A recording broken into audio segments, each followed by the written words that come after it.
Bada bing, bada boom. Rotten mango. March 1st, 2021. Shailene is working as the manager of the Glen Orchid General Store. It's a cute little 2-story shop near the water in Canada. It's almost literally on the lake. It looks like the starting point of every small town romance novel. Customers walk in, they peruse through the snack aisles, they buy their little drinks, but they also sell fishing supplies if you just want to throw a yard right outside.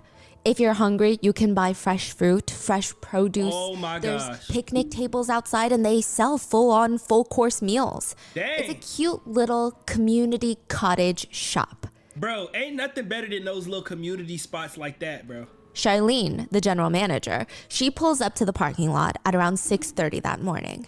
They open at 7. And when she pulls up, there's already a dark-colored Mercedes SUV parked, perhaps waiting for her to open. It seems like they need something right at 7. So she rushes in, she's getting the store ready. 7 o'clock hits, she whips open the doors, and nobody's walking in. That's strange. She gives them more time. She doesn't see that couple in the dark-colored SUV walk in until 8 a.m. Another hour later. Maybe they were taking a nap, who knows? Yeah. A tall man with brown hair walks in. He's trying to buy some snacks and use the restroom. He's accompanied with what seems to be his girlfriend, an Asian woman with long black hair. The two of them buy a few things. They use the restroom for considerably quite a long time. And then the man turns to his Asian girlfriend and says, "She's here. We gotta go." What? It's a little weird, but Shailene thought maybe they're meeting someone. No big deal.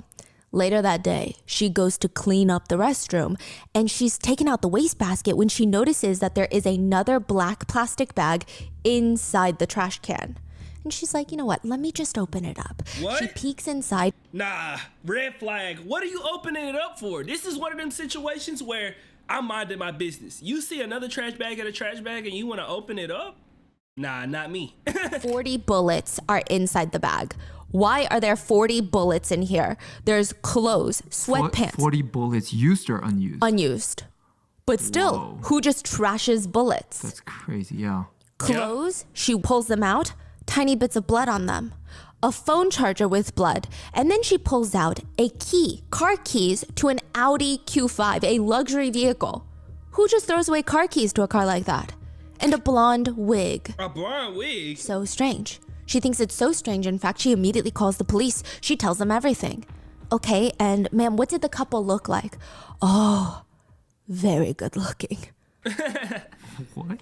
The very good looking couple wouldn't be found for months. They're found months later in Eastern Europe. Their names are Oliver and Lucy, but only one of them comes back to Canada. Lucy. And when she lands back in Canadian soil months after this bizarre blonde wig and bullets in the general store trash can, she's taken into this tiny windowless room. It's this interrogation room. And a man sits in front of her and asks her, "How's your flight, Lucy?" She responds, "The food wasn't bad, but not the best flight experience. I'm not used to sitting in tight spaces."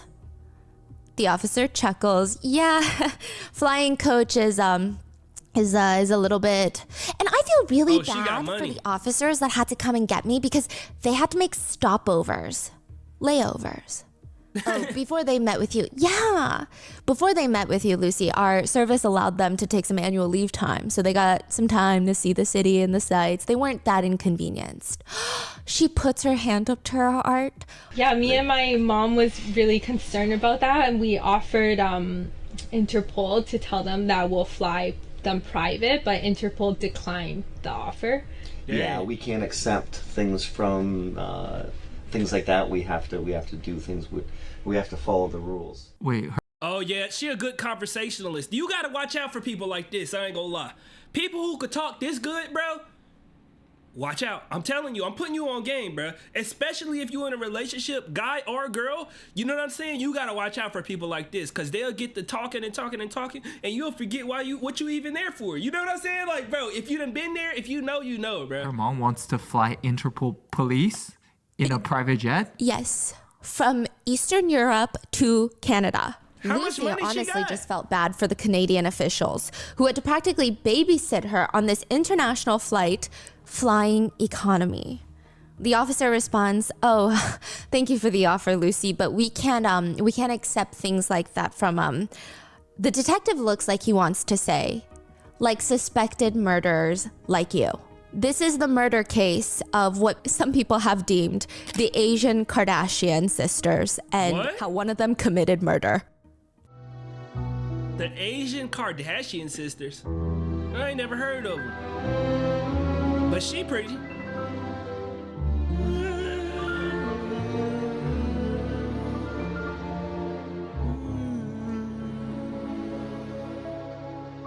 Rotten Mango Production. We would like to thank today's sponsors who have made it possible for Rotten Mango to support the SAFE Project, a national nonprofit dedicated to building collaboration to address the addiction epidemic, prevent overdoses, and the mental health challenges that may lead to them. Shout out Today's Rotten episode's Mango. partnerships have also made it possible to support Rotten Mango's growing team, and we would also like to thank you guys for your continued support The as only we work person on I our watch mission the to be worthy ads for. advocates. As always, full show notes are available at rottenmangopodcast.com. A few disclaimers for today's case. Okay. There are mentions of illegal substance use and dealing. There's also a brief mention of a loss of pregnancy. So with that being said, let's get started. There is a saying when it comes to going to trial for a crime. The best defense is an expensive defense. The second best defense is a free defense. And the worst defense is a cheap defense. Dang. Which has nothing to do with the attorney. There are a lot of passionate attorneys who will defend their clients regardless of how much financial compensation there is at the end. But technically speaking, resources could be the most important thing in a trial.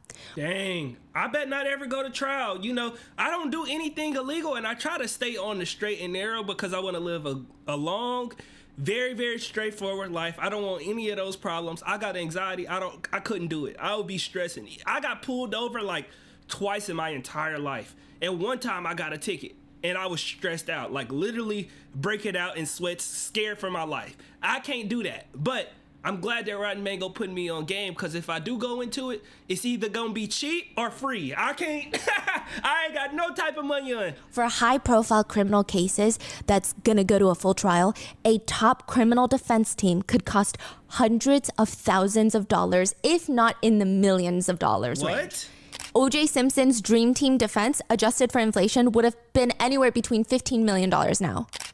The Enron executives, Ken Lay and Jeff Skilling, they paid nearly $70 million for their 70? defense. There's a few reasons defense teams are pricey. One netizen states, it's not just the attorney standing with you in court.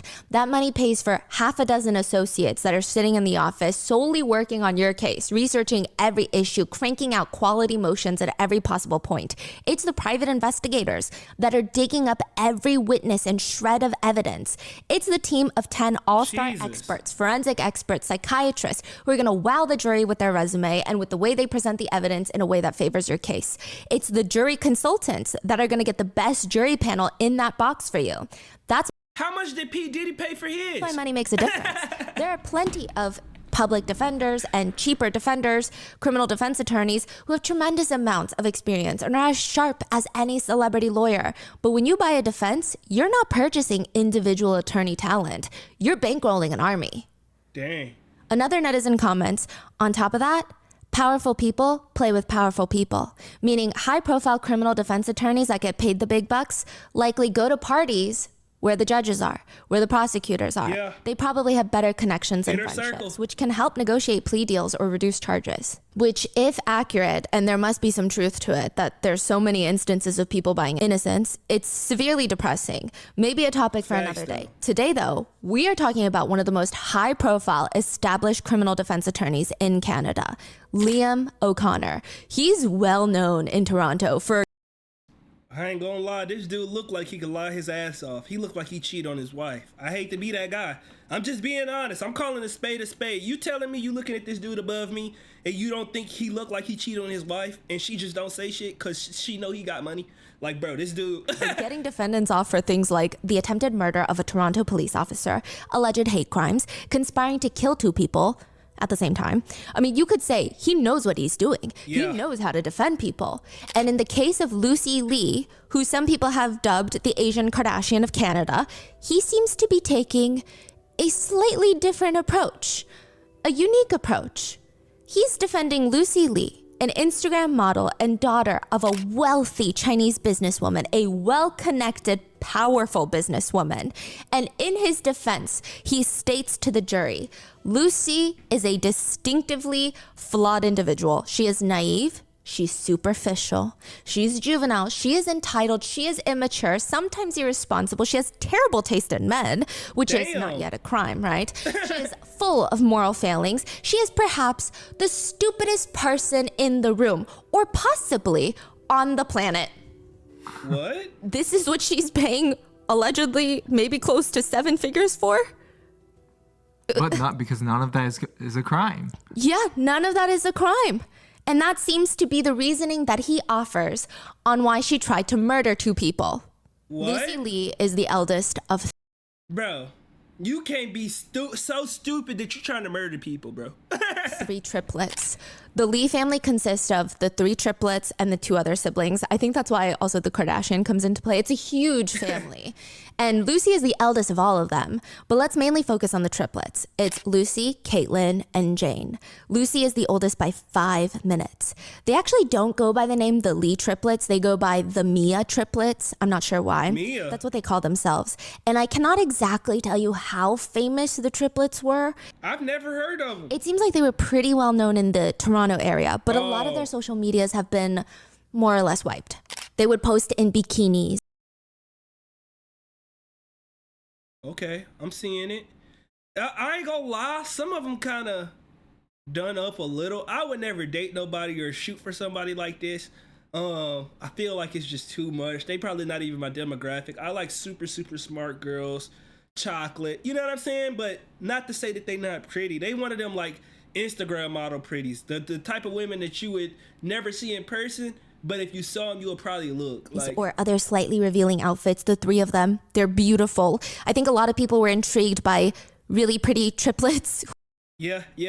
The fact that they triplets probably make it extra. Who are also you know? from a really well-off family. There are some re-uploaded lives that they've done where they answer people's questions. And honestly, Lucy, out of the entire 3, seems the most calm. Or maybe even the most shy. Really? During these Instagram lives, she would be the quietest. And when she responds to questions, she's not joking around with her sisters. She's not making fun. She's just kind of like, hee, yeah, oh yeah. Can you tell them apart or? Yes. Yeah, you can kind of tell them apart. I ain't Yes, gonna I lie. can. They not that Yeah, but they identical. look pretty identical. Oh, I see. Yeah. Now, Caitlyn, one of the triplets, was actually one of the 44 finalists in the Canadian branch of the Miss World 2020 pageant. Interesting. So all the triplets, they did pretty well for themselves. Yeah. Now, side note, the triplets' mom, Winnie Lee, she is a strong presence in Canada. She's powerful. When Lucy's parents first immigrated from China to Canada, they did not have much in their name. But be that as it may, they go on to create a whole Chinese-Canadian empire. What? Her mom goes by the name Winnie, and she runs this financial management business. She manages rich people's money, and in return, she makes rich people money. She is described as high profile and powerful. According to Lucy, the main bread and butter of the business is her mom would sell these 20-year life insurance policies that would allow Chinese clients from China to transfer funds into Canada without being taxed. Ah, Dang. I see. Which I would say, is a little, I don't know if this is true. I don't know how sus it is. I don't know. It just Yeah, sounds I a don't little know. crazy when It sounds like she found a loophole that happened to work, and now she making it work. You know what I'm saying? But that's crazy. I will say that I do find that people who migrate from one country to another tend to do a lot better because they seem a little bit more hungry. And they get the assistance and all of this stuff here and there. They just got that chip on their shoulder, as opposed to somebody born in that country. They just kind of like, she says it like that. I would say there are pictures of her with Justin Trudeau. There's videos of her shaking hands with Justin Trudeau, the Prime Minister of Canada. She's hanging out with China's General Counsel in Toronto. She's held several fundraisers for Trudeau, allegedly as part of this campaign that was run by Trudeau's political party to seek donations from the wealthy Chinese Canadians. It was a whole thing. And they're apparently not your average fundraiser. During one event, there were Cirque du Soleil members performing. What? I don't even know how big of a space you would need for performers of that caliber. They're not just doing somersaults in the same 3-foot radius over and over again. So these are massive fundraisers. Yeah, There's something videos of off. Trudeau bringing her flowers. She's translating for him. There's one source that even stated that she went on a trip to China with him, almost like a makeshift ambassador. So Winnie is not a woman who plays around, okay? She is not the type of woman to just let her children do whatever they want. Lucy describes her mom as a tiger mom.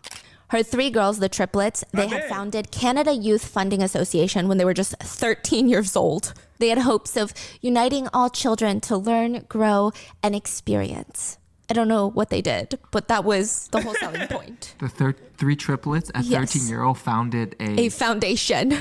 I see. Bro, that was definitely set up by the parents. She's one of those moms. She looking out for her kids. That's what you expect from somebody who making the plays, and you know what I'm saying. Ain't no telling how she did what she did, but she got the money. She want to put her kids in a better position. That's what she's supposed to do as a mom, for real. Lucy even has pictures next to Justin Trudeau at these fundraising events. I mean, her mom encouraged every single one of her kids to study business and even made a deal. She said, the first triplet to get licensed to sell life insurance for my company is going to be rewarded big time.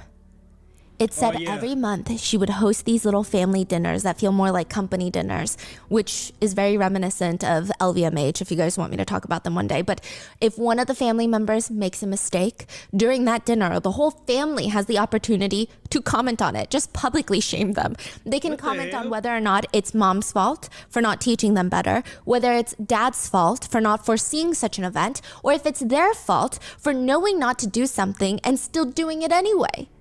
She says the 7 of us are like a company board of directors. Each of the 7 directors has a voice and can make decisions. Running a business and managing a family are quite similar. 我们把这个家当做一个合作社，经常我们会在一起开会，经常老大做错一件事情，我们就让其他的4个孩子来评论，到底是爸爸错了、妈妈错了，还是你错了？所以我觉得我们家里7个人就像一个公司的董事层面，7个董事，每个人都有说话权，每个人都可以做决定。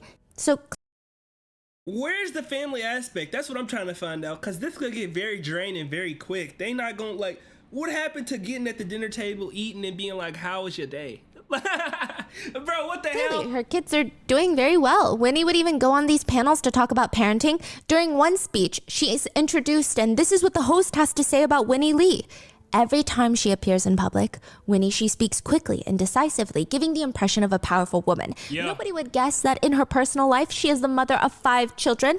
Many people say a successful woman can't have a family. Successful women can't have kids. So often, She include him in the business, so it's like she not really, like, she being a mom, but at the exact same time, it's business to her. You know what I'm saying? Like, she basically blended family and business together. that now she which could be good or proactively bad. tells people that she has 5 children. Then everyone wants to know, what's your secret?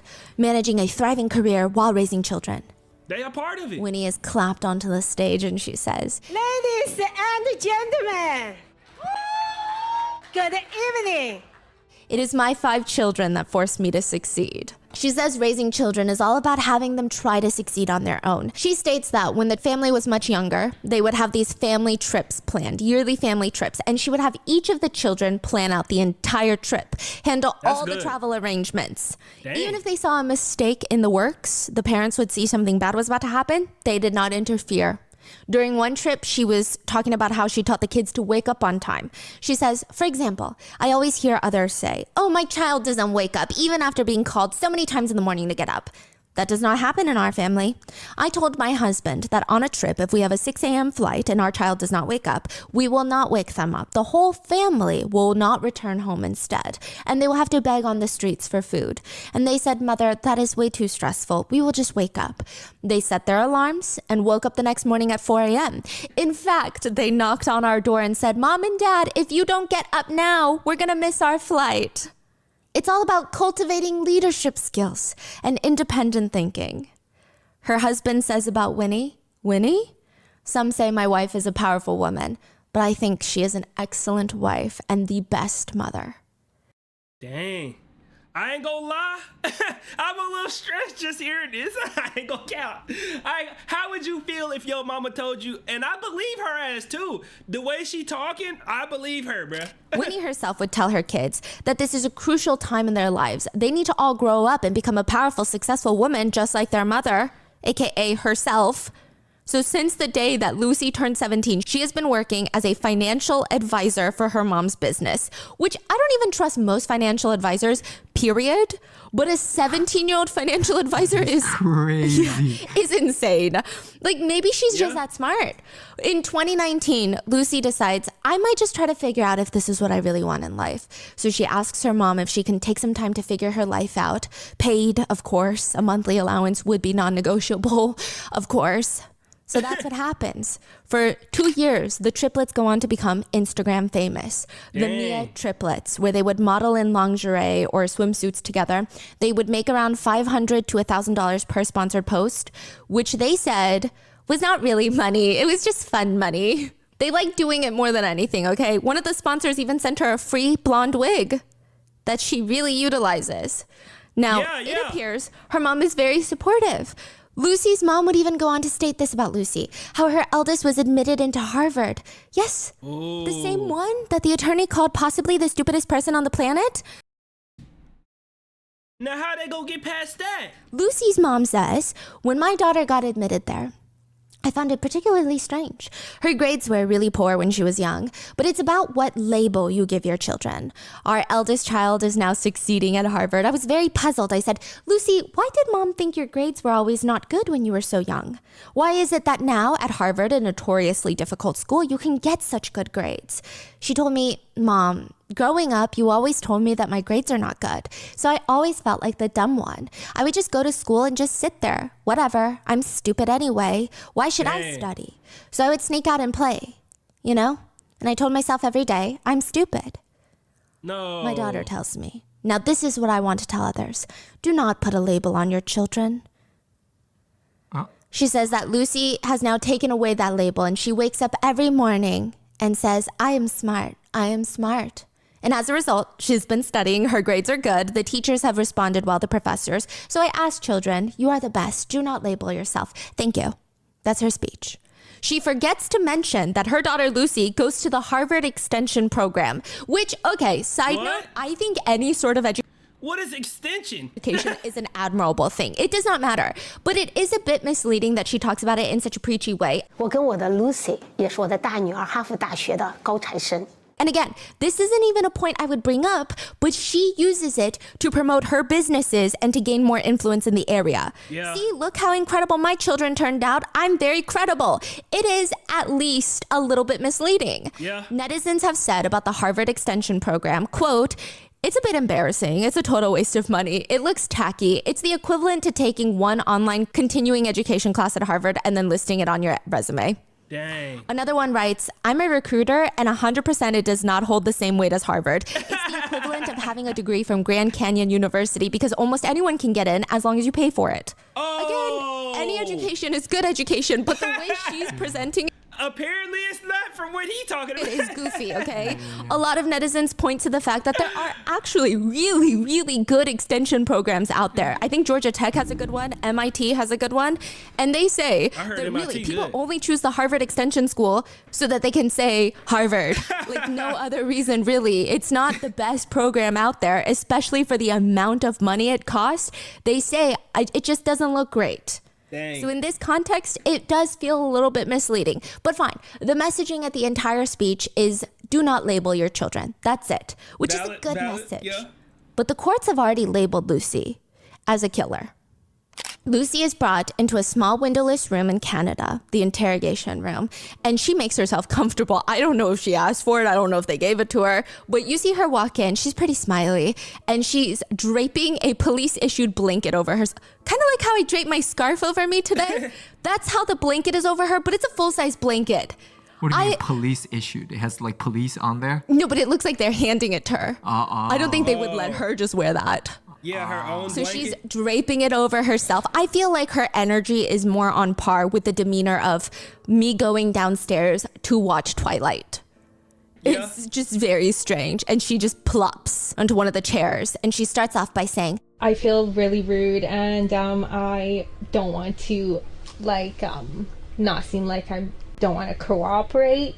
And if it was up to me, I would just tell you guys everything, but my lawyer and my mom strongly instructed me not to say anything, and they said that they're on my defense while you guys are not on my defense. So I don't know. I just feel like I shouldn't say anything until I speak with them on Wednesday. I think they said that they're gonna come see me on Wednesday. I'm not gonna lie. From everything I've learned from TV and movie shows, I wouldn't even tell the police that, because they go use that. Like, they go use that to their advantage, bro. Don't think people stupid. You can't tell them, oh, somebody told me this. You just got to go in there. I can't speak. They told me not to speak. I can't speak. They told me not to speak. And they go try to say stuff to get under your skin and ask random questions and talk you down this line of, you know what I'm saying? But I can't speak. My name, this is this. Well, what about, nope, I can't speak. Like, bro, you got to stand your ground. How old is she at that point? 25. Okay. Okay. But she does ask the officer something along the lines of, but how do you decide who to believe? Like, AKA, should I believe you guys?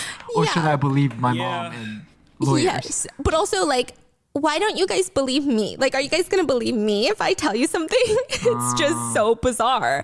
This is where it all starts unraveling. Confused. And Lucy is going to come full circle. December 9th, 2021, a man named Chin gets arrested for first-degree murder. What? For a murder that happened a few months ago. And Chin is so confused. Why is he being arrested? The police show him the picture of the victims, and he's even more confused now. He's like, I have never seen these people in my life, let alone murdered them. I don't know these people. I have no connection with these people. What are you talking about? I couldn't even point these people out on the street if you asked me to. The police don't believe him. They know he was there that day, okay? Months ago, a couple was found shot dead in a parking lot of a warehouse. The police were called to the scene where they found a man deceased on the floor with at least 6 gunshot wounds. Next to him was an airline ticket in his name and a torn $5 Canadian bill. On the other side of the parking lot was a single Christian Louboutin thigh-high boot.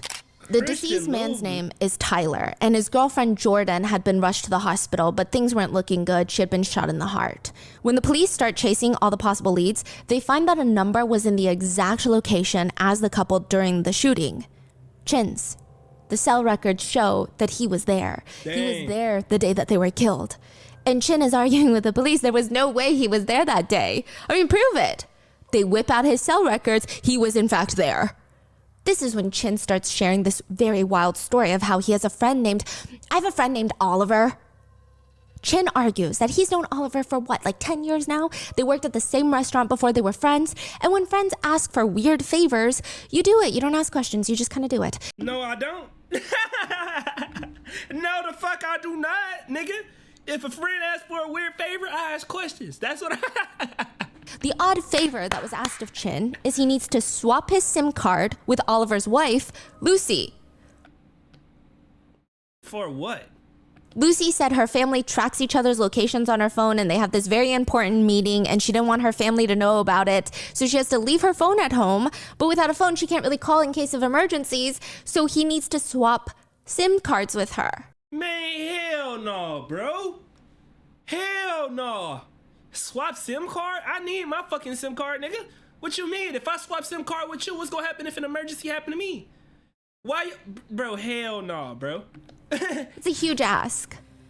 And the police are thinking, really now? I mean, this is very dumb. But Chin is passionately telling them, yes, it's weird, but he agreed to it because Lucy's family is rich and rich people do weird things. I mean, what's the worst that could have happened? Chin believed that Lucy would not do anything weird. Then he gets arrested for murder a few months later. He said later that night he met back up with them and swapped SIM cards again. Nothing seemed alarming. He would have never known that someone had died that night. When Oliver and Lucy are both finally arrested in Hungary, in Eastern Europe, Lucy responds, "Oh, the SIM cards and all of that. I have a perfectly reasonable answer to what I thought was going on." Suddenly, she's ready to talk. Oh, Lord. Lucy says she doesn't even know what they were doing at the warehouse that day. No clue why they were meeting these people. They're friends of Oliver's. Tyler and his pregnant girlfriend Jordan were there. They're not really her friends. So she wasn't that curious why they were at the back of this random warehouse. Lucy was with Oliver in their Audi Q5.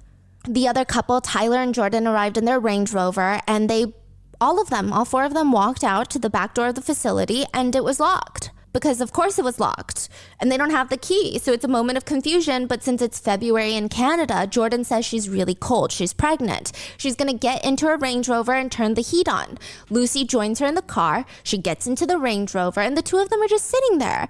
And Jordan asks her, "Hey, Lucy, where's your realtor?" Lucy was like, I was so confused. Like, what do you mean my realtor? My realtor's not coming. Why would my realtor be coming here? Wait, what's going on? Lucy says she gets out the car to ask Oliver what the hell is going on because she thinks her husband is lying about something again. But when she walks up to him, Tyler is screaming at Oliver, demanding, where's the realtor? Where's your realtor? What? Oliver tells Lucy to check around the property to see if there's a lockbox. Lucy's confused, but she starts walking away. She says she's about a football field away and around the corner when she hears these pop noises. She doesn't realize what kind of pops they are.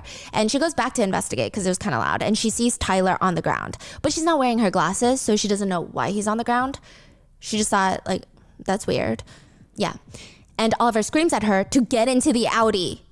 She's about to get in when she sees Jordan in the front seat of the Range Rover trying to back up, reversing straight into the building. It's chaotic. And Lucy freezes because it looks like Jordan is looking for something in the car. I don't know what she's looking for.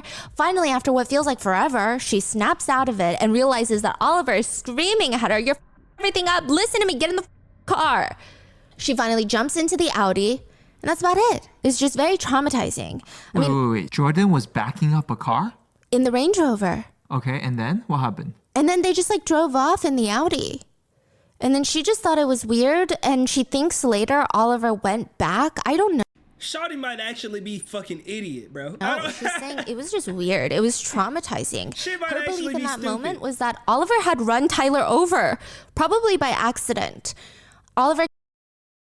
He was yelling. You telling me they had an altercation? They yelling. You go around the building. You come back. You see a nigga laying down on the ground. You like, okay, I ain't got my glasses. I can't see much. But maybe he ran him over. If he did run him over, you don't think there's something wrong with that? Oliver kept bossing her around, telling her that she needs to take the stairs up to their apartment now and not take the elevator because of the cameras.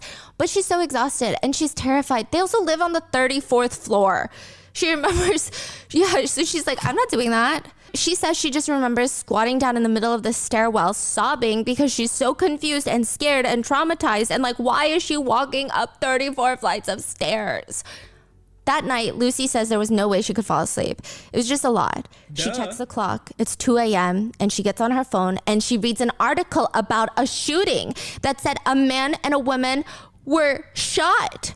That was the first moment she realized that someone was injured, and she didn't even know it was a shooting until now. She shakes Oliver up, shoves the article in his face, and she keeps asking Oliver, what happened? What happened? She says, he said it was him or me. He's saying he saved my life because they wanted to kill us. He's saying Tyler's gang are gonna come after us. What? In fact, Oliver tells her that he basically just saved both of them, so now they gotta go. They gotta leave. So they gotta go on the run. It's not safe here. Tyler's gang is gonna come after them now. Hurry, we gotta go. That's the They black leave trash the man? apartment. They drive in her Mercedes. They have no plan. They barely have time to pack anything. She leaves empty-handed. He stuffs a backpack with their passports and about $17,000 in cash. Other than that, gosh. nothing. They drive until they run out of gas. They end up at the general store. They toss everything in that restroom. They leave the Mercedes in the parking lot nearby, like a nearby little side parking lot. And then they take a taxi back to Toronto. From there, they take a train to Montreal, but they're running late. So the taxi driver is like, I'll just take you there to the airport. They pay $400 in cash. Then they board a flight directly to Europe. First, they land in Germany. Then they catch a connecting flight to the Czech Republic where they meet up with a guy What the named hell? Martin. This is what Lucy's saying. She's like, I don't know Martin. Bro, I ain't gonna lie. I would have went to the cops, bro. I was just raised too different, bro. Like, it's one of them situations where it's like, if I know for sure that I didn't do nothing, I don't really give a fuck what this other person got going on or what they saying, bro. But I will say, she know that this nigga done killed somebody, so she might be in a different position. I would at least called the moms, texted the moms, or something. I would have told somebody, bro. Cause I don't know what you gonna do with me. I don't know. Like, I need to tell somebody what's going on. Lucy's never met this guy in her life. This is supposedly one of Oliver's European business partners, but that means nothing to her right now. She said she was just so scared out of her mind at this point. She even told her mom and sisters to leave at the house in the middle of the night. Just leave your things, go, go, go. She was terrified that Tyler's gang was going to come after her family and everybody that they love. She's telling her family to flee? Yes. Wow. Because the gang is very dangerous, she said. Now, side note. What y'all doing in this situation, for all my ladies watching this or anybody watching this? What y'all doing in this situation? I want to know, like, everybody's course of action so I can compare it to mine. Keep in mind, we never know what we gonna do when we actually get in this situation, because everything kind of happened at once. But bro, I couldn't imagine like going that far away, but she seemed like she got it somewhat under control, bro. Because some reports state that while she's basically a fugitive running from the law in Eastern Europe, her family members are sending her hundreds of thousands of dollars. Oh, so Lord. they must believe her story. Now, regardless, they spend a few nights in the country before traveling to Slovakia. Oliver's dad picks him up from the airport, and that night she remembers waking up in the middle of the night from frantic calls from her sisters saying, "There's arrest warrants out for you and Oliver." Lucy and Oliver wake up Oliver's dad, who tells them, "You need to leave. This is the first place they will be looking for you. You need to go." Lucy does just that. I mean, she's terrified. She said, "I'm just in shock at this point. I never thought I'd be charged with a crime." She How keeps long asking y'all Oliver what the hell run? happened because it's just not adding up. But he refuses to respond. He just keeps saying self-defense. It was me or him. They get into Oliver's dad's work truck. Lucy's Chinese. They're in Slovakia. She sticks out like a sore thumb, so she's hiding in the back truck. I mean, they basically have to hide away in an apartment that belongs to Oliver's dad's friend. She said she called her mom right away, and her mom is hysterical, screaming, and Lucy is hysterically crying into the phone. Lucy's mom is demanding Lucy come home right away. They can talk to some lawyers about talking to the police and explain everything that happened. But of course, that's not a plan that Oliver liked. That's what Lucy says. He refused. He did not want to turn himself in. It's not even an option here. Lucy's mom, they're still in Canada. Yes. They did not flee the country. No. They're like, "You need to come here and you can explain this to the police." The next morning, she wakes up to Oliver speaking to these two guys. Who are they? She's told that they're part of Europol police. European Interpol, basically. And they have cars with diplomatic plates. Were Paul and Milo. She said those were their names. Lucy couldn't understand a single thing they were saying, but Oliver was translating for her. And Oliver is telling her, "You think Tyler being dead means we're safe? No, you don't even know how dangerous this guy is. My dad had to get the European police to get involved. Bro, why was you meeting up with him if he that damn dangerous, bro? That cost just over $250,000. And we might need to transfer more money. They're trying to save us. They're going to help us not get caught because they understand how corrupt the Canadian justice system is. So we're going to stay with Paul and Milo in his apartment. Now, on a few conditions. We don't get to have access to our phones. We will get fake passports, which is the only way we can travel now. And we will only be driven around in these military-looking vehicles with diplomatic tags, and they're going to drive us into a safe house in Hungary. And that's where we're going to be. This is how they live for the next 2 months. It's not until May 15th, Lucy says she gets her phone back and discovers that the international warrant against them is gone. She doesn't see anything else about it now, which means she can go apply for a Canadian passport. Oh my so she can go back to gosh. Canada. The Canadian authorities, unbeknownst to her, are already waiting in Budapest for her. They've been tracking her through Interpol, and now she's just revealed herself. The two are Idiot. arrested immediately outside of a church, but they weren't actually going to church. It's like a busy street in Budapest that's known for their wild nightlife, so they were likely going out for the night. And Lucy decides to... There's no way you thought in 2 months it just blew over. Bro, what the hell? Bro, I'm not gonna lie, something like this happened and I'm scot-free for that long. I got at least a year, bro. And even after a year, I know they still gotta be on my trail, bro. That's how bad these people, like, what? immediately head back to Canada with authorities. She's like, "My mom can send us a private jet." And they're like, "No, we're gonna fly economy." And she's like, "Oh my God, I've never flown economy." She's like, "I only fly first or private," basically, is what she said. This is not Maybe the not time. verbatim, don't sue me, but the gist. Yeah, the gist. The priorities. Yeah. Yeah. So she goes back to Canada with authorities while Oliver decides to stay and tries to fight extradition. This is the story of how Canada's most politically well-connected family's daughter ends up as an international fugitive I mean, it's just wild. So one of the more annoying parts of all of this is Lucy states in her whole version, first version, is that she wasn't even supposed to be there that night. She had dinner planned at her mom's house, but she only agreed to go with Oliver to that stupid warehouse because he asked her to drive her that night, and Oliver told her to do this weird thing, very weird thing, and she just went with it, which was to switch SIM cards with a friend of his named Chen. What? You know, so And she she kept her did it? device. But if you called Lucy that night, it would ring in her apartment on Chen's phone. And if you called Chen, it would ring on Lucy's phone. Lucy thought it was strange. Why did she go along with it, bro? That's the biggest flaw in the fucking story, bro. Why did his friend go with it? And his friend had more of a choice, a reason to go with it than her. Why did she go along with it, bro? But she didn't think it was strange enough to question it further. Or I don't know, not do it at all. So she swaps SIM cards with him, and Oliver fully leaves his phone at the apartment, and they leave. I mean, to be honest, she mainly went with him after their fight because she wanted to make sure that Oliver wasn't going to cheat on her. Bro, you swapped Sims cards with somebody, and then he left his phone at the crib? That's why she ended up at that warehouse. It's kind of an unbelievable story, right? Maybe, perhaps. I mean, a few things definitely don't add up with what the Don't police piss me found off, at the bro. crime scene.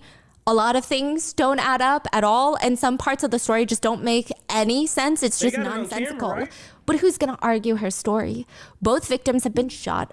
Oliver's not opening up. In fact, he's fighting with every random excuse in the book to not leave Eastern Europe, and it's just Lucy, the credible daughter of a wealthy business tycoon in Canada who has millions of dollars at their disposal to hire the best defense. Who's going to tell them that this story isn't true? Regardless, the truth of the matter is Tyler was shot 6 times. He was murdered. Dang. Jordan was shot 3 times. Only one bullet hit her, but it went into her heart. No. She was supposed to die that day, She didn't? but she didn't. Oh. After spending 3 days in a coma and a bullet taken out of her chest, Jordan wakes up. And she starts speaking? And she's got a lot to say. Yeah, I bet. Mainly that Lucy is a big phony liar. She states that she remembers everything that happened that night very clearly. 3 days ago, February 28th, 2021, Jordan remembers showing up to the warehouse with her boyfriend Tyler. They, Tyler and Jordan, were going to meet with this couple, Oliver and Lucy, where they were going to see if this warehouse was a good fit for a business opportunity, to rent it and use it as a marijuana growing operation. What? But when they get there, the realtor isn't there and all the doors are. Is that even legal in Canada? Or was they in Canada? I'm pretty sure. Is that legal? I'm not sure about marijuana and the laws and everything everywhere. The marijuana growing operation.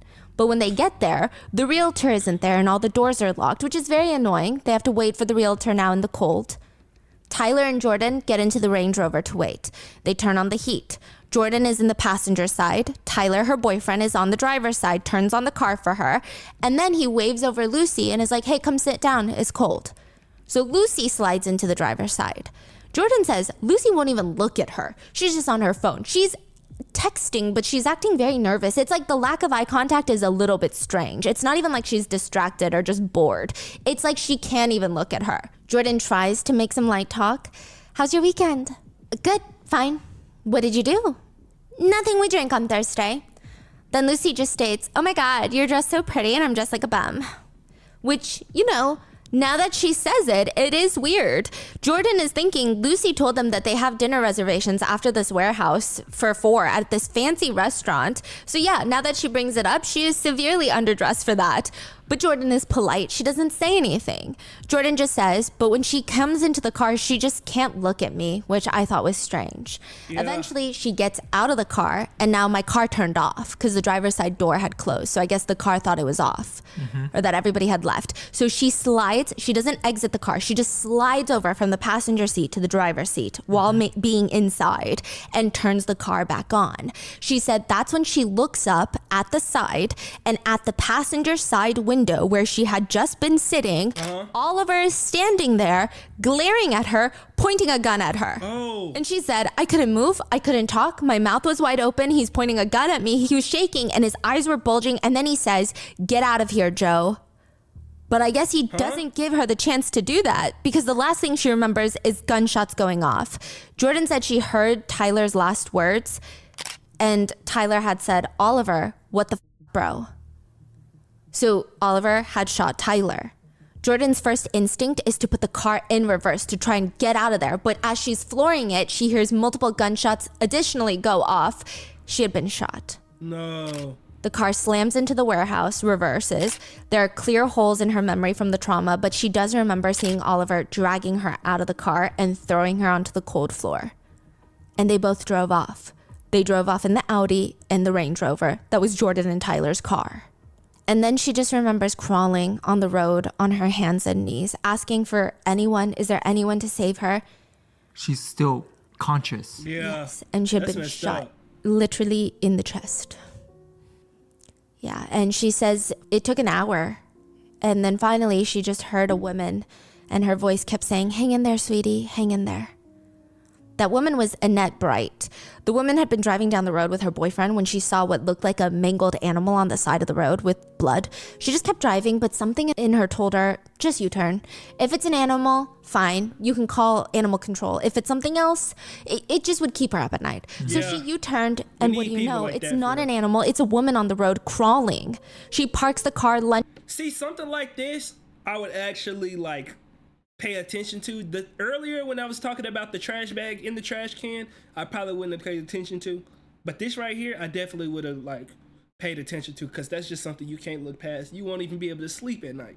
Something like that happened. But bro, this is honestly crazy. It seemed like the Chinese Kardashian girl's boyfriend is the man who's evil at this point. lunges out. What happened? What's wrong?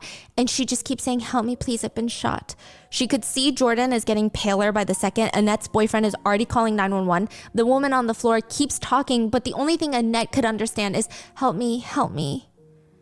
And then she faded out into a coma that doctors were feeling very pessimistic about, that she would never wake up again.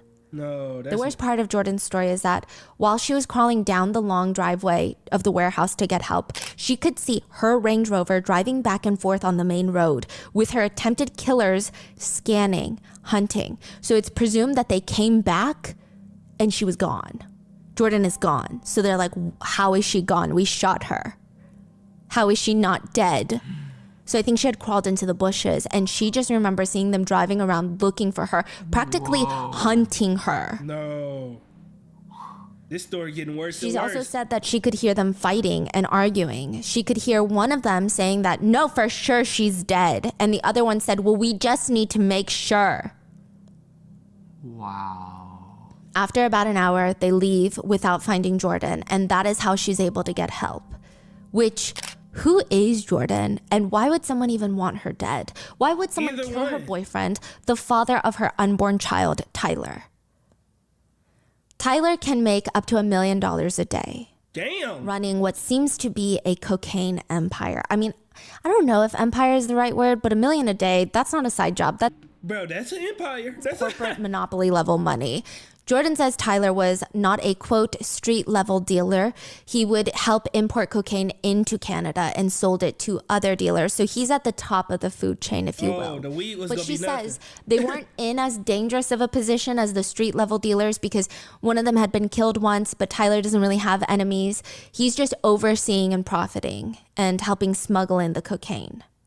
Side note, a quick disclaimer: Tyler is a murder victim, and absolutely nobody should be murdered. I think that much is very clear. But Yeah. it would be a bit strange for me to not address the fact that his occupation is likely indirectly harming a lot of people. Hell yeah. Hell yeah. So it's just very tricky. Now, Tyler was trying to get out of this underworld business. He keeps trying to use his funds to create legitimate, hopefully tax-paying businesses, a diamond company called Hard as Diamonds, as well as a wellness weight loss supplement brand called Elite Organic Nutrition. Bro, if you could make almost $1 million oh my God, don't piss me off, bro. If you could make $1 million a day, bro, it don't take that. It's not, how much are you spending, my nigga? Like, am I tripping? How could you not flip that? Bro, I know niggas in the hood who'll flip $20, bro. Like, Jordan would say he just wanted out of the cocaine life. We wanted to have a family and be normal and escape that negativity. He just wanted to be a more legitimate businessman, especially since he has 3 children that are growing older, and Jordan, his Dang. longtime girlfriend, the one who was shot, is pregnant with his 4th child. She's 14 weeks pregnant. So a more legitimate business would provide a sense of security for everybody. Yeah. Now, Tyler and Jordan have a friend who introduced them to a guy named Oliver Knox. This rich kid with rich parents, but his parents are also very powerfully well connected in Europe, was the story that they were told. And he has all these businesses that integrate European contacts with Canadian contacts. And this is during the pandemic. So Oliver's new business plan is they know people in Europe who sell hospital gowns, syringes, and face masks, mark up the price by a ton. Yeah, I That's how remember they this. describe it, since hospitals need it right now, and it's just printing money in Europe. They're I just remember printing that. money. They have a factory in Europe that makes it, then they sell it to the European hospitals. Mm-hmm. And they're looking for investors. Like medical. Yes. Yeah. Tyler and Jordan invest at first $170,000, which is a lot. But Yeah. eventually, in total, they invest about $500,000. Crazy. Now, Jordan says, we were expecting millions in dollars of profit. After our initial investment, we put in the 170, then another 300 to get more trucks so the money would come in faster. We wanted to roll the money, which looked very feasible. Their share of the profits would be close to $3 million. Now, this is the part that they're struggling with, is bringing that money in from Europe to Canada without raising a bunch of red flags. Because once you bring that kind of money in, first of all, it's difficult to transfer that amount. But secondly, once you bring that into Canada, it's going to be heavily taxed. And third, once they tax it, they might be like, how'd you get this money? You explain, oh, I invested in this mask business. How much did you invest? $500,000. How did you even get $500,000 when your tax returns show that you don't make any money? Dang. Because they're not making legitimate income. It's not an easy transfer. So the day of the shooting, the couple were going to meet Oliver and Lucy at the warehouse, and Oliver had this new business plan, find a warehouse. Lucy would be perfect. Her mom has lots of connections, and they own lots of warehouses, and they have powerful realtors that can get them a good deal. Then they start a legal marijuana growing operation. And from there, I'm sure that Tyler legal. can get more of his money out. Maybe he'll get more of the profits of that, and Oliver and Lucy will take the European profits because it's easier for them to get the money into Canada. Bro, I'm not understanding this man's situation, bro. You trying to get out of the cocaine industry, and you was gonna enter into a money laundering industry, nigga? Am I tripping, y'all? So he was gonna go from cocaine selling to literally trying to money launder through a weed business, bro. Like, bro, oh my gosh. You know, that's why they showed up to this empty, abandoned warehouse in the middle of this industrial street. But the problem is, Oliver has no plans to pay the couple back, let alone give them a share of their profits. In fact, Oliver Knox is not Oliver Knox. His name is Oliver Carafa, and he's already killed someone before. What? Oliver tells lots of lies. The first about being the mask business. It's unclear whether or not Oliver himself is in the mask business or if the entire thing is also a lie. But one thing is for sure, he's not giving Tyler his money back. He starts making up all these excuses on why they can't get the money back. And every question Tyler has, there's a long-winded explanation, long-winded excuse. Even the meetup at the warehouse, not real. To lure Tyler and Jordan out, where Oliver shoots them both and goes on the run with his wife, Lucy. They flee The lawyer was right. She got a horrible taste in men, bro. the scene within 48 hours there in Europe on the run as international fugitives. They are not located for 3 months. When Lucy finally comes back home, Oliver does not. Yeah. When they're both arrested in Hungary, Lucy comes back immediately. She does have to fly commercial, but nevertheless, she comes back to Canada. Oliver does something fascinating. He files a petition with the courts in Hungary stating that if he goes back to Canada, because the Toronto police are so corrupt, there will be no way he will get a fair trial. They would do something shady. He argues to Hungary. His life is on the line. Oliver Carafa has no plans on going back. He even hires PIs to look into Tyler Pratt to show the Hungarians, like, hey, look, there's a lot of drug dealing going on in Canada and they're going to kill me. The gangs are going to kill me in the prison. You don't know the prisons in Canada. Yeah, he says, because of his extensive criminal connections and his associates want to avenge his death, my life is in danger. He alleges he will never get a fair trial. Hungarian authorities relay back. Criminal relationships are not bound by national borders, which means that the accused would not be safe in practically any country in the world. The court therefore establishes correctly and lawfully that the conditions of the extradition have been met and orders the arrest for surrender of the accused. AKA, he's gonna get extradited. But then he tries to stop that. And he's like, Slovakia, my home country, can you please try and help me? But that doesn't work either. 8 months later, he's sitting economy with Canadian officials. It's likely that his whole plan to stay in Europe was not because he truly believed the Canadian justice system is corrupt. I mean, how could he? He got 5 years for killing someone before. We're going to get there. But allegedly, it's been said that he believes that Hungary would have been an easier place to bribe corrupt officials. And Canada is harder. Lucy did not care. She did not like the prisons there. Her mom does a press release when she's back to Canada, and her press release is the family is shocked, disturbed, and puzzled by Lucy's involvement in the tragic incident.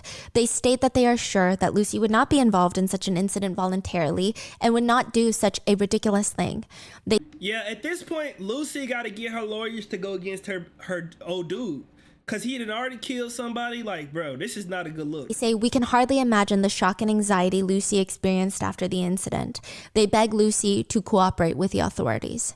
Which, yes. So Oliver killed Tyler because of money? Yes. But Lucy is rich? Yes. That's also her defense. So now we're trying to figure out what's going on. Yeah. Is she involved? Is she not involved? Yeah. Right? Now, side note, Lucy talks about her time in a Hungarian prison while waiting to be extradited. She said every single day she was only given 5 slices of bread and 5 cigarettes. 5 cigarettes? Bro, how they gonna give 5 slices of bread and 5 cigarettes? A cigarette for each slice of bread, my nigga? Y'all couldn't give me some water, some fresh peaches. It don't even gotta be fresh. It could be the little cup peaches, something. Damn. No other food. She said everything costs money there, even sanitary products, and she didn't have money to be put into her account. Now, I don't know how Canadian jails compare, but she's not someone that's going to withstand any sort of prison because she does make Canadian bail somehow. The bail conditions are probably the most rigorous I've seen. The conditions are this. Lucy will be allowed on bail for $2.7 million. Damn. Her bail is paid out $2 million by her mom, $200,000 by her friend, and another $500,000 by another second friend. Now, I thought that was weird because, first of all, that is very crazy for a friend to put up that kind of money. That's what I'm saying. I got the wrong fucking friends around me. Now, another thing is, why wouldn't her mom just pay it all if they're so wealthy? There's a reason, because under the rigorous bail agreement, Lucy has to be under watch 24/7 by whoever has participated in putting up her bail. They practically become her guardians. If she has to go to the doctor's appointment, it has to be with one of her 3 guardians. She cannot have friends over, but she can have her 3 guardians over. Wow. She cannot go to social engagements, but she can stay with her guardians 24/7 and hang out with them. Wow. So it's likely her mom didn't want to babysit her the whole time and Lucy wants to be with her friends. One of them even moved into the family home to, quote, watch over Lucy. In addition to those rules, Lucy has to wear a GPS tracker at all times. She cannot have any visitors in the house other than immediate family. She can leave her house for exercise with her ankle monitor on, but she can only go within a 1-mile radius of the house at all times and only for up to an hour per day. The only time she can go further from a mile is when she has a court-approved medical appointment or to see her attorneys. That is it. She cannot even use the cell phone. She cannot use the internet without supervision from one of her guardians. And lastly, she cannot apply for a new passport, which honestly doesn't sound so bad when you're quarantining in your parents' likely multi-million-dollar estate with your 2 besties, but she still breaks bail. Oh my gosh. Before the trial starts, it's stated that she went to a party. She was rearrested and then re-released on bail. Bro, come the fuck on, bro. This is a murder trial, my nigga. You couldn't calm down for some time to get this shit over with? Damn, people just be so... Oh my gosh. Again. How is you cool? But With her ankle monitor, she went to a party? Yeah. Oh my, she might actually, like I said this earlier, this bitch might actually be stupid. What are we talking about, bro? You went to a party? Wow. The trial is going to be a joint trial with both Oliver and Lucy on trial for murder and attempted murder. And so there's 3 arguments, one from Lucy and her team, one from Oliver, and one from the prosecutors in Jordan. Now, Lucy gets a high-profile defense attorney. The Oliver's defense attorney, he's a really good defense attorney, allegedly, for getting drug dealers off, but not for murder. So it seems like he's way less high profile. And Lucy's family did not pay for his attorney. I bet. or anything. So there's a lot of speculations by netizens that if they had the same attorney and had they stuck with the same story, they might have gotten less time. Yeah, so you got the 3 stories from the prosecutor and Jordan, and then the 2 other lovebirds that are no longer lovebirds, it seems. Now, Lucy's story changes multiple times, which is not the best look. Yeah. The first time she shares her version of events, she states that a random stranger, a third party, showed up and shot the couple. It was crazy. It was probably one of Tyler's enemies. Then she later changes the story to say that, no, you're right. Oliver was the shooter. But I had no idea that it was going to happen. I thought he ran Tyler over. It was crazy. And then she says that she was forced to write the initial confession that an unknown man had shot the couple by Oliver, by her husband. He was like, you better write this. She states about her husband, his business wasn't going as planned. He decided it would be best to kill Jordan and Tyler before they found out and tried to kill him or someone he loved instead. Sort of like a pre-planned self-defense that she had no idea about. Bro, the thing is, if your business is going bad and you want to kill somebody and take somebody out in order to keep, don't drag me into this, you bitch ass nigga. You really a fucking hoe, nigga. What type of nigga do that shit to his wife? Nigga, you really a plumb fucking fool. Jiminy fucking Cricket, bro. Come on. Which also just pre-planned self-defense is the most unhinged defense. I don't know. She said by that point, he had told her all of that. She didn't even know that Tyler had invested in Oliver's PPE mask business. She said she knew nothing about Tyler and Jordan. In fact, she would never want to do business with them because they're not, quote, presentable people. She claims Tyler is very, very terrifying. He was not happy that he's not getting his money back. She said Tyler was violent with Oliver, punching and abusing him. He would allegedly threaten him. If you want to turn me into the police, I have friends in the police. Before I even get booked within 48 hours, I'll have the Somalians kill everyone you love. What the hell? Again, why you doing business with a dude who literally smuggles in coke, bro? During the initial interrogation, she's asked, so right off the bat, you're not impressed by Tyler. Right off the bat, I say do not associate with these people because they're not good for our social image, and because she's a known Hamilton stripper, and Tyler is known in Vancouver as a scary gang member, according to some mutual friends that I knew. This is during interrogation? Yes. Furthermore, she states that Tyler had this big business idea that he was trying to rope them into, which they would bring girls in from the Czech Republic to Toronto and Vancouver to get into the escorting business, which, for lack of a better words, she believes sounds precisely like human trafficking. Yeah. Now, we don't know if this conversation even ever took place, but that is her claim. She said that she would even get into fights with Oliver about how much she doesn't like this couple. She said, I really didn't want Oliver to be associated with them. He knew my opinion and started not telling me when he was going to meet with them. He would downplay their communications. She further alleges that Tyler and Jordan have ties to the Wolf Pack, which is a big gang in the area.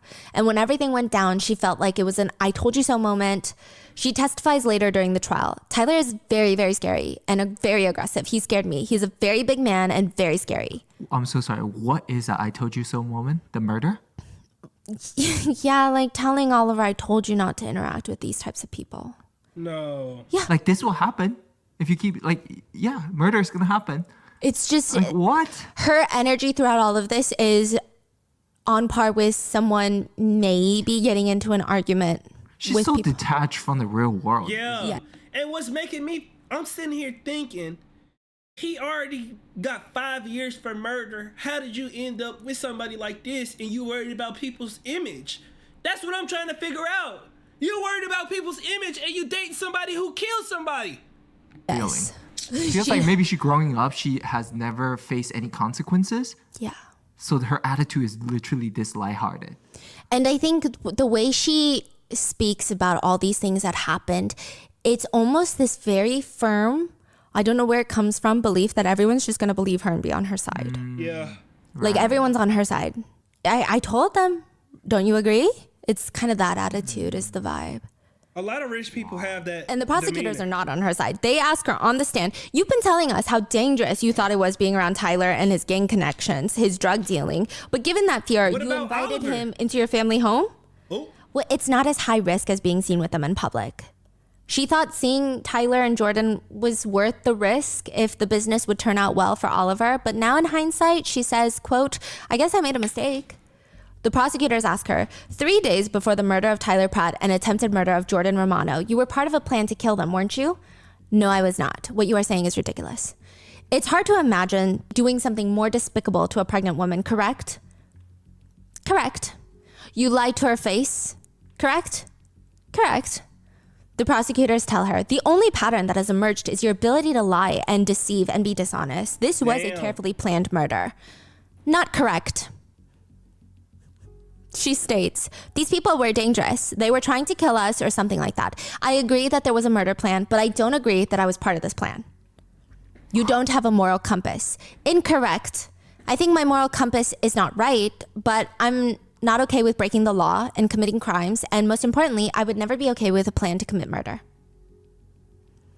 Her attorney argues the motive for the murder at the end was money, but her attorney argues Lucy did not need money. She comes from a rich family. This is Oliver's problem. This is not Lucy's issue, which is just another way to say your client is broke and mine is not. But does it actually prove anything? No. She also states about the PPE business, the mask making factory in Europe during the interrogation. I have no idea about any of that because Oliver and my relationship, he deals with the finances and the business, and he doesn't really... I mean, he tells me the gist of things, but he never really tells me the figures, what he's doing. And it's always been like that since me and Oliver's been dating. We've been together almost 3 years, but we knew each other since high school. She also argues that she does not have the best relationship with Oliver. Honestly, it was toxic. She says, I was practically his chauffeur. How long they been married? At this point, about a year and some change. The way they got married... Okay, so 2020, the pandemic hits. 2 months after the whole world goes into lockdown. Eastern Europe is in lockdown. They're like, you know what? I don't like being at home. Let's go to Europe and have some fun. So they're trying to fly into Europe, and Europe is like, no, we are not accepting anyone who does not have a reason to be in Europe. However, Oliver can go because he's a dual citizen. He's Slovakian and Canadian citizenship, right? But Lucy is just Canadian citizenship. So they say, the only way that you'd be able to get into Europe right now is if you guys were married. Then because he can go, he can bring his wife, obviously. In the airport, they apply for a marriage license. They get a Zoom call with an officiant, get married so they can board their flight to a fun European trip while everybody else is fighting for their lives and people are dying.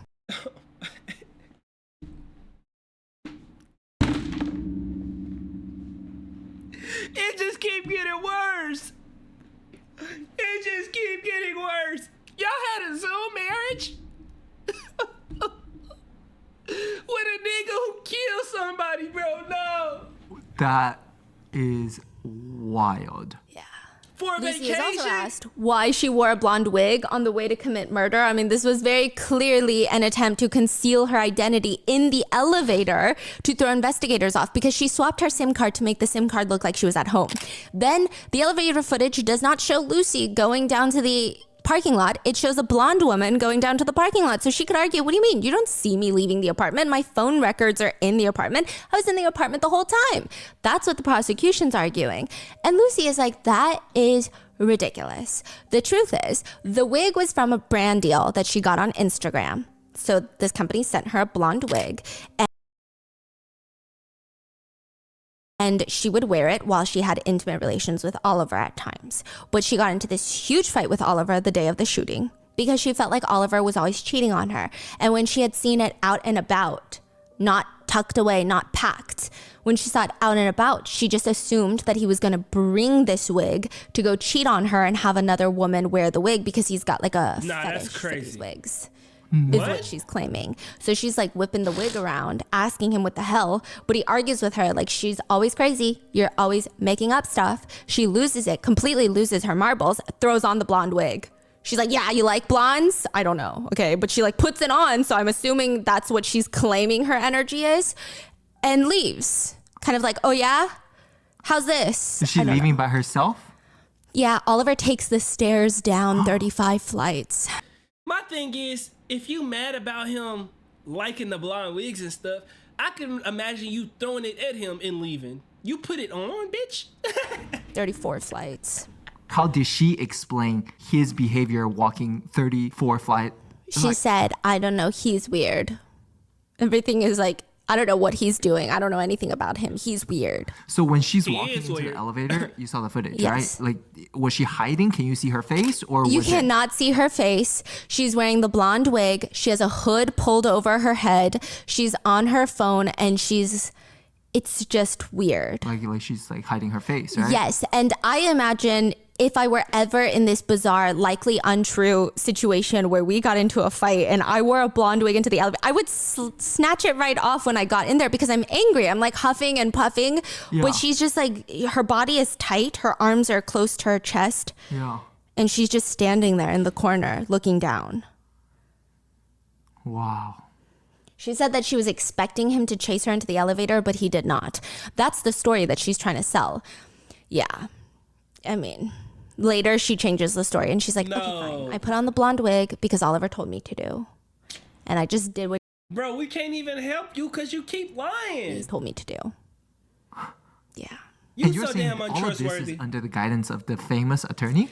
Yes, so there is an allegation or rumors out there by netizens that sometimes rich clients are the worst Yeah. because they never listen to you. They think they're smarter than you. She should And she come from a have just not said She went to Harvard, so anything, I see. likely. Yeah. I have a feeling she wasn't listening to her attorney's advice. me too. Yeah, because she was asking, like, who should I trust? Yes. Yeah. And then My even attorney told me not to talk to you, but I'm here telling you what they told me not to Everything, say. yeah. and she just she would always like stop herself and then be asked a question and then she would kind of talk and then stop herself. Yeah. Wow. Even all the different houses they stayed in Europe, in Eastern Europe, she said she thought that these were all police who were helping hide them because, I mean, it's like she's on some sort of crime thriller series getting moved around from safe house to safe house in a global network of safe houses to shield her from, I don't know. Yeah, she what. thought that It's was a very fire, odd sexy. story that she's selling. And Lucy does try to make Write up a for all book, of it by Lucy. stating, yeah, maybe I'm just dumb. Yeah. Her attorney continues, Lucy is one of the many victims in this case, betrayed by her husband, Oliver. Oliver is the type of guy that takes her to a murder, takes his wife to a murder he knew obviously he was going to commit. Lucy finally developed a bit of a backbone after spending years being Oliver's doormat. Oliver has had far too many victims in his life, including among the many victims is Lucy. I ask you not to let him take one more down. Oliver's attorney has a different strategy. While Lucy can blame everything on Oliver since he was the one that pulled the trigger, Oliver's defense has to be a bit more creative. They say, we do not dispute in any way that he pulled the trigger on the gun that shot Tyler Pratt and Jordan Romano. Okay. AKA, he did shoot them. He killed Tyler, but the defense attorney argues this is not first-degree murder. What Oliver did should be considered second-degree murder. He just wanted to, quote, tame a violent, angry, volatile, muscular, international drug dealer. He argued that Tyler had threatened to break his legs if he didn't get his money back and more ASAP. And their whole defense relies on the fact that Tyler is this big, scary guy and Oliver was too dumb and too scared, so he killed him. They say the shooting is so poorly orchestrated, it doesn't meet the threshold for first-degree murder. The defense attorney basically states, riddle me this. If what seems at first glance to be a plan so badly thought out that it falls apart because so many obvious things were not considered, that indicates there was no plan to begin with. The attorney argues that one of Tyler's close acquaintances had recently been gunned down in Vancouver. They also state that Jordan and Tyler had gotten into an explosive fight 5 months into their relationship, where the attorney alleges that Jordan allegedly told others that Tyler had physically harmed her. So they're just trying to paint the victims in this Lord. horrible light the whole time. That's crazy work, bro. That's crazy work. Riddle me this. Why are y'all all idiots? From each lawyer to the defendants. Like They say, and Jordan even said, Oliver told her, get out of here, Joe, moments before shooting her. So clearly he didn't want to shoot her. It's just, these attorneys are doing weird stuff. and shot 3 times. And why? Instead of killing them right away, why would they wait 30 minutes? Why would they spend 30 minutes with them at the warehouse before the shooting? His attorney states about his wife and her defense team. You know, throughout this trial, Lucy and her team have attempted to do everything they can to demonize Oliver in your eyes, to make you hate him. It has been relentless. To which Lucy's attorneys have stated, yeah, he does not need any help in that department. Yeah. Oliver's attorneys asked Lucy why she didn't just tell this version of events when she had that interrogation with the authorities. And they say, here's why you didn't, Lucy. You wanted some time to make up a story. It's taken you 3 years to make up a story. Dang. Because the trial happened 3 years later. But if it is true, let's entertain the idea that Lucy's newest version of events is true. Oliver's defense wonders, why would she stay with Oliver in Europe throughout all of this then? The state argues there's no way you can look at this and see something other than a more planned murder. The plan isn't smart. No one said you have to be a smart killer, but you are a killer at the end of the day. This is an outright execution. They swapped SIM cards. They wore a wig. They took the stairs to make it seem like they never left their apartment. They actually purchased a new car. The Audi Q5 was purchased a week before, and they didn't change the license plates. So when they found the Audi Q5 later, the authorities, it got traced back to the original owner. And they were like, you are doing something suspicious. And she's like, well, no, I just sold the car. Dang. Then they tried to sell the Audi, but they didn't, along with the Range Rover. And once they realized that Jordan is still alive, they fled the country. Just to add to their cruelty, they state that Lucy and Oliver stole $20,000 in cash after killing them as well. So from the crime scene, they took $20,000 from Tyler's car. Bro, yeah, this is one of those situations where they planned it, but it was just a horrible plan, bro. Like, what? And my thing is, why would she wear the wig and go downstairs, go down the elevator? Why not just go down the stairs with Buddy? Like, bro, y'all just so fucking stupid. Additionally, it's very clear that Tyler wanted his money back, but not in an aggressive way. They state that Tyler was having cash flow problems because a cocaine shipment was seized at the border. So Lucy had to write them a $1 million check from her mom's account and said she's so rich, she won't even notice the money is gone. But they had no plans of getting that check cashed. Who has no plan? Lucy and Oliver is what the prosecution's arguing. Like, they have no plans. Like, they're not going to let Tyler and Jordan even have the chance to cash that check because they're going to kill them. It's just to buy a tiny bit of time. I see. Okay, got it. That's So they're like, okay, fine. Like, all that money that you invested is tied up in Europe, so here's $1 million. Yeah. The Crown says, honestly, Lucy is a big freaking liar. They tried to go through every single thing she lies about, but it's a lot. So, for example, at one point said she had no clue her SIM card had even been swapped. Bro, you just... bro, it's no way you was winning this, bro. You just lied every time you could lie, you was lying, bro. You was the girl who cried wolf. Like, she literally lied in every possible term, bro. We already heard you say that you swapped the SIM card because he told you to. Oliver told you to. Unbeknownst to her, she just took her phone and left the house. Turns out her SIM card had been swapped. Yeah, but then they found text messages between Oliver and Lucy a few days before the murder, and they're texting about Chin. Oliver texts him, Chin said he can lend me his son, which sounds like an autocorrect for Sim. And that was 3 full days before the murder, to which Lucy argues it's an inside joke. Son is a nickname that they have for another friend who was supposed to drive him to the meeting that day.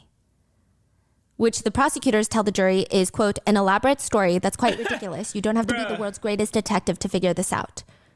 2 days before the shooting, there are messages between Oliver and Lucy where Oliver says, I hope those R words have money. They find it chilling that the day of the murder, the two of them are seen in the apartment elevator together, acting like nothing's gonna happen. They're like playfully pinching each other's cheeks. One big evidence of premeditation is Oliver tries to sell the Audi and Jordan's Range Rover weeks before killing them. Like, imagine trying to sell a random acquaintance's car without their permission. Yeah, I think you're Yeah, that's done. premeditated. You're done. Bro. Like, what would be the reason for that? The prosecutors argue, what other possible reason could you have on planning to sell Jordan's luxury Range Rover that she had no intention of getting rid of unless you believe she wasn't going to be around to have a say? Premeditated. I mean, for that sure. also just shows they're genuinely not smart. Like, No. they planned the killing and they're genuinely that dumb. Yeah, because their defense is like, no, they're so dumb. There's no way they planned it like this. But it's, no, I think they're so dumb that they did plan it like this. It's just evil. Like, they're dumb and evil. Yeah. And that's a very scary combination. Lucy testifies during the trial that the prosecutors had stated she planned and deliberated what would have been a double murder. And she responds, I mean, that's ridiculous because I would never kill anybody. I would never be part of a plan to kill anybody. I would never be okay with a plan to kill anybody. If I had known, I would have put a stop to it. I married a man who shot not just a woman, but a pregnant woman as well as another guy. And I missed so many red flags and I continue to be in love with him. And I really feel like an idiot right now. She states throughout the trial that she was on the other side of the warehouse when it happened and she didn't know anyone had been shot. Yeah, except Jordan testifies. No, she wasn't. She was standing right there in front of the car when the shooting happened. I'm in the driver's seat. I couldn't talk. I couldn't move. And Oliver is staring at me. The prosecutors ask Lucy about this. And they say, what Jordan said is the truth. And you know it's the truth, don't you? Dang. No, I don't. Furthermore, a detail that prosecutors find interesting is a week prior to the crime, the couple purchased that Audi, right? Mm-hmm. And that was using Lucy's money. She purchases the Audi for Oliver. But get this, Oliver does not have a license. So why would she buy him a random Audi conveniently a week before the crime when he's not allowed to drive? Bro, this nigga is a fucking bum, bro. Literally a bum, and I'm not gonna throw her under the bus because she's stupid as hell too, but bro, you don't got a license. It don't look like you got no money on, bro. What the hell was you doing, bro? He doesn't have a license. It doesn't make any sense. Side note, he can't drive because a while back when Oliver was 19 years old, he was drunk driving, and this personal trainer of his named David Chang was in the passenger side. He was going double the speed limit, crashed the car, and David Chang died. Bro, is that the murder he got, or did he murder two people? So he was sentenced to 5 years for reckless DUI that ended in manslaughter. That's the murder that It's he like got. the case we just talked about. Yeah, and he got 15 years of not being able to drive and 5 years in prison, which is absolutely nothing. Wow. So he can't drive. Why would she purchase an Audi Don't for drink him? and drive, people. If they have no plans to murder anyone, what would be the reason of purchasing an Audi? She already has a Mercedes. Mm-hmm. It doesn't make sense. Yeah, Lucy argues that Oliver told her it was for his flipping car business where he buys cars and ships them to sell in Europe. And she said that he promised to pay her back for it. The prosecutor says Lucy presents as someone with a carefully crafted script, willing to say or make up just about anything to distance herself from every aspect of this plan. Not only was she aware of the plan, she was part of the plan. She was an active participant. The prosecutors state, it is because of Jordan's strength and her courage that you can see the real Lucy and Oliver past all the lies. Perhaps without her surviving, they would have gotten away with it. Probably so. But she did survive. Jordan states she was in a coma for 3 days. She lost her baby. She has severe nerve damage everywhere. The recovery lasted months of excruciating physical pain where she couldn't even move without someone helping her. Anytime she wanted to sneeze or cough, because it was in her chest. This is dangerous. She can't just sneeze and cough like a normal person. Her mom has to hold a pillow down to hold her body in place. She had fake bones implanted into her chest. She has scars all over her breasts and her stomach. She had to relearn how to walk and even stand. She says, I live every day with anxiety and PTSD. I was so angry. I think the worst part was mourning him. She said she and Tyler were like one person. That's how close they were. And she lost him. She was angry. She says, to hear he suffered in the most gruesome manner makes me shake to my core. She said, yes, he was in the cocaine business, but he wanted out and he's kind. He has an even temper. He was down to earth. He always put his children first. But even then, she said the first day of trial, she was terrified to be in the courtroom with the couple. The last time she saw them, they were hunting her down in the Range Rover.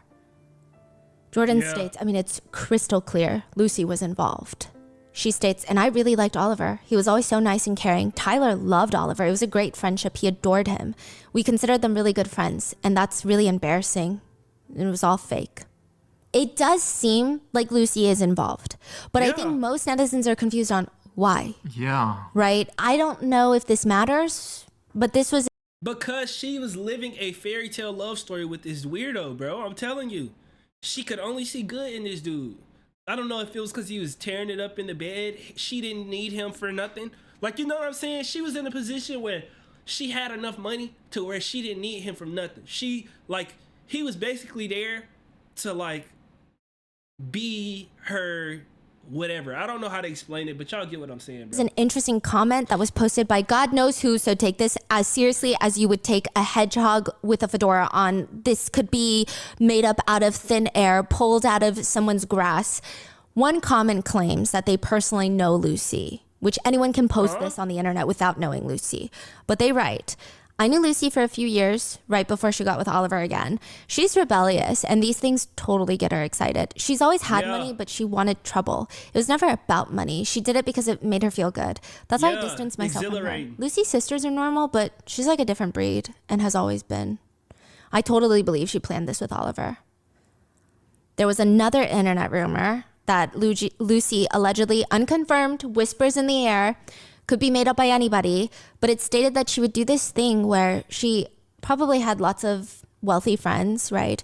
And she would steal their expensive designer goods, but not to use it. She would steal it and then immediately trash it, allegedly. Which is so weird. I don't know if this is true. Would it be for the thrill? Would it be for the power of it? I don't know. Again, not proven to be true at all. But if it were, I think that's the only insight I could have maybe been able to put together. And again, it might not even be true, right? Because I don't know why she would be involved. Now, side note, it does seem like Lucy's character is confusing. Her morality is all over the place. Her attorney just attacks Jordan the entire time. He states Jordan is not a trustworthy witness in court because, well, she has questionable morals. Sir, he essentially goes on to state that with the mask factory that they invested in Europe with Oliver, their whole business model is to price gouge hospitals during the pandemic while people are dying so that they can make a profit. So he's like, do you really trust someone who just cares about money like that? The defense attorney also asks, does that make her a good person? Then he states to Jordan, you let a fairly big drug dealer fly under the radar. That makes you part of the problem. Don't you see that? Jordan would later state, we wanted to have a family and leave that negative stuff behind. Then they tried to discredit Jordan's version of events, stating that while she's truthful, she's unreliable because of the trauma that she faced. Which, yeah, but because of who did she have to face that trauma is the question here. What kind of question is that? Oliver's defense states, despite being there, Jordan cannot describe how Oliver shot Tyler, yet she clearly remembers Oliver telling her to get out of here, Joe. Lucy's attorney states, Jordan has a moral compass so far off it should concern the jury. They keep bringing up the fact that Jordan claims to be a good person, but she was living in luxury off of the cocaine money and how she used to be a dancer, which I don't know, sir, Yeah, I don't know with what all due that's respect. supposed to What about do. your client? What's going on there? I don't think we can have a morality competition with anyone here. The state argues Jordan has been an open book and a consistent witness. She may have helped Tyler live off-grid and benefited from his work, but no matter what you think of her lifestyle, it does not diminish her credibility. Jordan states throughout this trial, the legal teams have made Tyler out to be a scary monster, but you guys are the monsters. Side note, it's said that during the whole trial, Lucy would look over her shoulder and smirk at Jordan the whole time. What? Yeah. Dang. I don't know if that's true. That's crazy. It's out there. Do you know if the mom and the family was there, present? Yes, but they never went up onto the stand. The mom showed up in a fur coat and designer bags. Wow. She does look kind of scary. I don't know. Yeah, If she looks Ian's scary in having every- Korean first impression. She looks intense.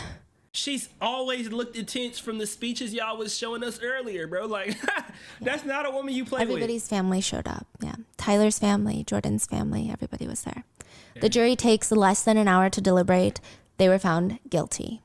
People actually started cheering in the courtroom when the verdict was read. I think nobody likes entitled, spoiled people slut shaming and Facts. shaming others when they're literally on trial for murder. I mean, the whole thing is frustrating. In Canada, a murder verdict is automatic life in prison with 25 years served before parole eligibility. And Canada is actually pretty good about releasing people on parole. So it doesn't seem like they're going to be there for life. Wait, so the guy already got a murder charge that didn't add to his charge? And her, like, I could understand if she not there for life, but like... The judge looked at the two defendants and said, it was an outright execution. It is difficult to imagine a more calculated and planned murder than what was conducted. Do we know Lucy's reaction in that moment, or? She just looked kind of stoic-faced. and a little upset. The best part was when Lucy was being dragged back in by the authorities because she's going to prison. Jordan said, "Bye, Lucy." And Jordan says because of how intense her trauma is, she is terrified of cars and loud noises. She said she was driving one time and she felt this insane PTSD anxiety where she felt like Oliver and Lucy were driving, chasing her, and she got into a car accident. For the first year of recovery, the only way she could fall asleep was to drink alcohol. What? And she looked at the couple when she gave her victim impact statement and she said, "The honest to God truth is, I'm not angry at both of you, nor do I want to avenge you," which would be a normal thought for a woman who has had a child and boyfriend taken from her, as well as a lifetime of PTSD and anxiety. You have both inflicted on me. What I actually feel is sorry for you. I feel sorry that you threw away your lives for a lousy $470,000. It's pathetic. I remember exactly what you did to me, how you preyed on me and Tyler for weeks. My scars are a daily reminder that I survived what was meant to destroy me. My hope is that your lives will be nothing but a cold jail cell with the same jail food, and the worst part of all will be you alone with your own ugly thoughts. You will have to face your own evil self every day. But my life doesn't end here. It's just getting started. Yeah. During the trial, forensic pathologists stated that Tyler did not quickly pass. They say his wounds would have taken anywhere between 2 minutes to 2 hours. Dang. The judge stated he was left wounded and was alive possibly for up to a few hours after being shot, with no aid, no assistance being called on by the two offenders. Tyler's mom has stated, "We've gone through a devastating time. We've lost a grandbaby through it, as well as our son. Tyler was a phenomenal father and a talented entrepreneur and someone who is continuously driven for excellence." Yeah, I ain't gonna lie. A lot of people gonna be devastated with his loss. Not even from the drug fiends, but, and not to say that he was doing something right, but the drug fiends gonna be hurting because of him. Whoever he was supplying with it gonna be hurting because of him. His kids gonna be hurting because of him. Family. His wife, that's crazy, bro. Just very hardworking. So much craziness in this video. They bro. said it was hard to listen to him being labeled as this dangerous criminal when he can't even be here to defend himself. For the past 3 years, Tyler's dad has been trying to get justice, and he's been wearing his son's shoes every day for 3 years. And now that the verdict has been reached, he says that he will put the shoes back in the box because it was the closure he needed. And Lucy and Oliver are now appealing their convictions. And Jordan is suing Lucy in civil court, as well as Oliver. So that is where the case is right now. What are your thoughts? Jesus, why I do you don't know think what to Lucy was feel. even part of this? I think that she got a thrill, especially, there's this theory that people with money, they don't get satisfied or they don't find very many things exciting, so they have to do crazy stuff. Same thing with the Diddy case and all of these people who have a crazy amount of money. She was literally about to try to throw some people $1 million. These people with crazy amount of money, their moral compass be different because they live in a completely different life. The normal stuff, like a little drakey wanky from here and there, it don't satisfy them like it do other people because that's so easily accessible. You know what I'm saying? Going on vacation during a pandemic, so easily accessible. Getting married and doing all of that stuff is so easily accessible that the things that excite them are crazy out of this wazoo stuff like this. And if they would have got away with it, I promise you they would have did something else. They would have did something else, maybe even crazier than what they did. But I think that's what happened. She was with him because he was crazy enough to do it. And he was in a position to where she just found it fun, thrilling. You know what I'm saying? Right before murdering somebody, they up there kissing each other and doing all of that other stuff. And then she get to the interrogation room and acting like nothing wrong, bro. She didn't have nothing else to live for because she felt like she was invincible. And this kind of put her in a position that put a little bit of fear in her. She probably ain't never felt fear for real, y'all. Let's be honest, bro. Her mama rich. She... literally, when she went on her 2-year hiatus from business, she made another business and became an IG model, making $500 to $1,000 per post, bro. And she said that's play money, bro. She just needed some thrill in her life, and that's how she did it. She didn't, something wrong with her for real. It doesn't make sense. I just don't understand the psyche behind it. It doesn't even seem like her mom was going to cut her off I think her mom has a lot of pressure that she puts on her children, but I think the children play the part well. I think Lucy played the part well, and I think as long as she kept playing the part, I don't think her mom had any plans to cut her off. At all. Because I don't think that would have even looked good for the family, which it Yeah. seems like her mom cares a lot about. I mean, I don't know them personally, but just from the few interviews I've watched of her. It's just weird. What are your thoughts? Why would she get involved? Let me know in the comments. Let me and know stay y'all's safe, opinions, and I y'all. will see you in the next one. That was crazy. Y'all let me know y'all's opinions on this story down below. This was honestly tragically stupid. Everybody involved idiots, bro. Idiots, idiots, idiots. Not even just the victims, because the victims, they didn't deserve what they got. Let me be completely honest. They didn't deserve what they got, but if they wasn't living the lifestyle and associating with the people they was with, this could have been easily avoided, bro. RIP to the victims. Lucy and Oliver, bro, y'all need some mental help, bro. That's what they need to get these people, mental help.